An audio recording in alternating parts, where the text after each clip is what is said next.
ಇವನೆಂತ ಮಗ ಅಂತೀನಿ. ಕ್ಷುಲ್ಲಕ ಕಾರಣಕ್ಕೆ ತಾಯಿಯನ್ನೇ ಕೊಂದಿದ್ದಾನೆ ಈತ. ತಾಯಿಯ ತಲೆ ಮೇಲೆ ಕಲ್ಲು ಎತ್ತಾಕಿ ಭೀಕರ ಕೊಲೆ ಮಾಡಿದ್ದಾನೆ.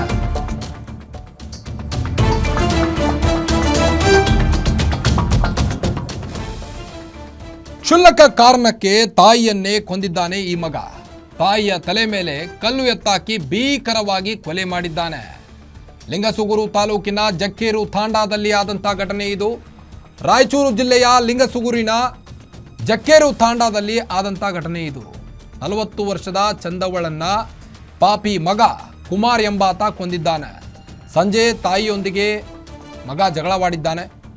ಜಗಳ ತಾರಕಕ್ಕೇರಿ ತಾಯಿಯ ಮೇಲೆ ಕಲ್ಲು ಎತ್ತಾಕಿ ಕೊಂದಿದ್ದಾನೆ. ಈಗ ಮಾತಿಗೆ ಮಾತು ಬೆಳೆದು ತಾಯಿಯನ್ನೇ ಕೊಂದಿದ್ದಾನೆ ಈ ಪಾಪಿ ಮಗ.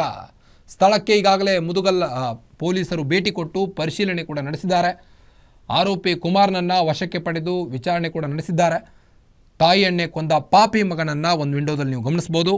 ಹತ್ಯೆಯಾದಂಥ ಚಂದವನ್ನು ಕೂಡ ನೀವು ಗಮನಿಸ್ಬೋದು. ಕ್ಷುಲ್ಲಕ ಕಾರಣಕ್ಕೆ ತಾಯಿಯನ್ನೇ ಕೊಂದಿದ್ದಾನೀತ.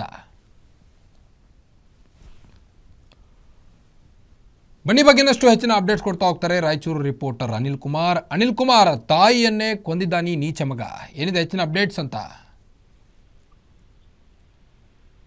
ನಿಜವಾಗ್ಲು ಯಾಕಂತಂದ್ರೆ ಒಂದು ಕ್ಷುಲ್ಲಕ ಕಾರಣಕ್ಕೆ ತಾಯಿ ಮೇಲೆ ತಲೆ ಮೇಲೆ ಕಲ್ಲಾಕಿ ಕೊಲೆ ಮಾಡಿರುವಂತ ಘಟನೆ ರಾಯಚೂರು ಜಿಲ್ಲೆಯಲ್ಲಿ ನಡೆದಿರುವಂತದ್ದು. ರಾಯಚೂರು ಜಿಲ್ಲೆ ಲಿಂಗಸೂರು ತಾಲೂಕಿನ ಜುಕೇರು ತಾಂಡದ ಬಳಿ ಚಂದವ್ವ ಎನ್ನುವಂತ 40 ವರ್ಷದ ಮೃತ ಮಹಿಳೆಯಾಗಿರ್ತಾಳೆ.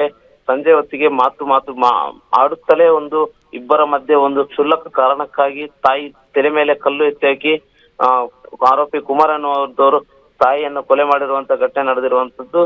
ಹಾಗೆ ಸ್ಥಳೀಯವಾಗಿ ಪೊಲೀಸರು ಅಲ್ಲಿರುವಂತ ಆರೋಪಿ ಕುಮಾರನ್ನು ಕೂಡ ವಶಕ್ಕೆ ಪಡೆದು ಮೃತದೇಹವನ್ನು ಕೂಡ ಮರಣೋತ್ತರ ಪರೀಕ್ಷೆಗಾಗಿ ಕಳಿಸಲಾಗಿರುವಂತದ್ದು. ಓಕೆ, ಥ್ಯಾಂಕ್ ಯು ತಮ್ಮೆಲ್ಲ ಮಾಹಿತಿಗಾಗಿ.